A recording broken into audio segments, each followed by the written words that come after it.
तो हमारा अगला वर्ड है एवलांच। ओके, सो ये एक नाउन है, यानी कि संज्ञा। इसके ना दो मतलब निकलते हैं। पहला वाला तो बिल्कुल सीधा है, जब पहाड़ से बहुत सारी बर्फ, आइस और पत्थर एक साथ तेजी से नीचे गिरती हैं, जिसे हम हिमस्खलन भी कहते हैं। और दूसरा मतलब थोड़ा हटके है। इसका मतलब है जब कोई भी चीज अचानक से इतनी ज्यादा आ जाए कि आप संभाल ना पाओ। चलिए, इसका पहला मतलब एक सेंटेंस से समझते हैं।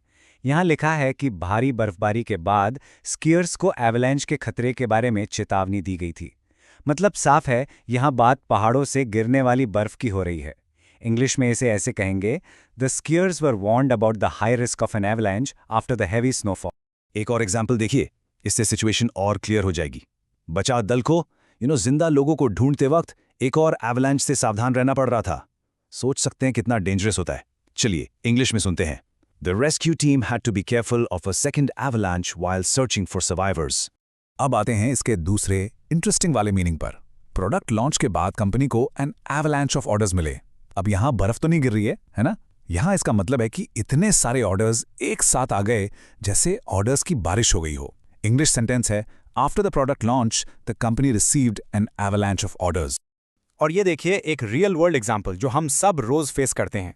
एक न्यूज़ एनालिस्ट कह रहे हैं कि हम एन एवलांच ऑफ इन्फॉर्मेशन का सामना कर रहे हैं। मतलब इंटरनेट और सोशल मीडिया पर इतनी ज़्यादा इन्फॉर्मेशन है कि उसमें से काम की चीज़ निकालना यानी नॉइज़ को फिल्टर करना बहुत मुश्किल हो गया है। अब इस पूरे कोट को इंग्लिश में सुनिए। We are facing an avalanche of information and it is becoming increasingly difficult to filter out the noise. अब आखिरी में कुछ सिनोनिम्स और एंटोनिम्स देख लेते हैं।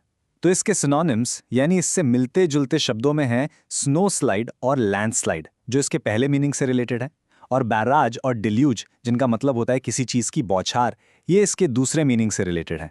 और इसके एंटोनिम्स यानी उल्टे शब्द बिल्कुल ऑपोजिट हैं। सोचो, एक तरफ तूफान और दूसरी तरफ ड्रिप, मतलब बूंद बूंद करके टपकना, या फिर ट्रिकल यानी धीरे धीरे बहना। तो आपने देखा एवलांच वर्ड के दो कितने अलग लेकिन यूजफुल मीनिंग्स हैं। बस आज के लिए इतना ही, मिलते हैं नेक्स्ट वीडियो में। Happy learning.